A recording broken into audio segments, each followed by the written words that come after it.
All matter is made up of atoms. At the center of the atom is the nucleus, which contains positively charged protons. Also found in the nucleus are neutrons, which have no charge. Orbiting the nucleus are the negatively charged electrons. Electrons are held in orbit around the nucleus because their negative charge is attracted to the positive charge of the protons. Here, we have a helium atom with its 2 electrons traveling in 3-dimensional orbits in the first energy level or shell of the helium atom. The nucleus is made up of 2 protons and 2 neutrons. The number of electrons and protons of an atom is always the same. Now let's look at a 2-dimensional representation of an aluminum atom. Aluminum has 13 protons and 14 neutrons in its nucleus. 13 electrons occupy various orbits or shells around the nucleus. The 2 electrons nearest the nucleus occupy the first shell. The first shell can contain only 2 electrons. Unlike the helium atom with its single shell around the nucleus, the aluminum atom will need additional shells to accommodate its additional electrons. Thus, the second shell will accept its limit of 8 electrons, with the third or outermost shell containing the remaining 3 electrons. The outermost shell of an atom is called its valence orbit. The electrons in this shell are called valence electrons. Valence electrons are responsible for giving certain atoms, such as copper, their important current-carrying electrical properties.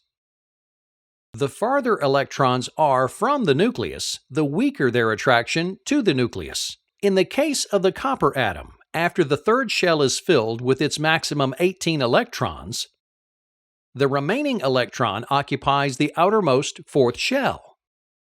This single electron is loosely held in its valence shell and thus is able to temporarily break away from the atom and become a free electron.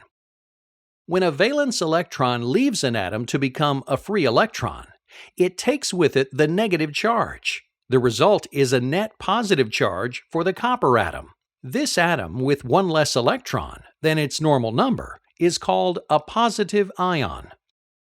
When the atom has an extra electron beyond its normal state, it is called a negative ion.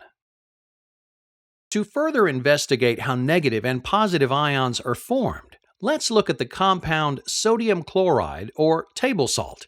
Sodium chloride consists of a sodium and a chlorine atom. Sodium has 11 protons and an equal number of electrons. Chlorine has 17 protons with the corresponding 17 electrons in orbits around the nucleus. Each atom is looking to become more stable. Sodium by giving up its single loosely held electron in its outer shell, and chlorine by gaining an electron to increase its outer shell number to 8. Thus, when salt is dissolved in water, sodium will readily give up its loosely held valence electron to chlorine, making both atoms more stable. With its 1 less electron, sodium becomes a positive ion, and chlorine, with the addition of an electron, becomes a negative ion. The positive ionic state of sodium and the negative ionic state of chlorine results in the atoms being attracted to each other. This attraction forms an ionic bond that holds the 2 atoms closely together to create a sodium chloride molecule. The properties of ions allow certain materials to possess current carrying capacity found in many electrical devices.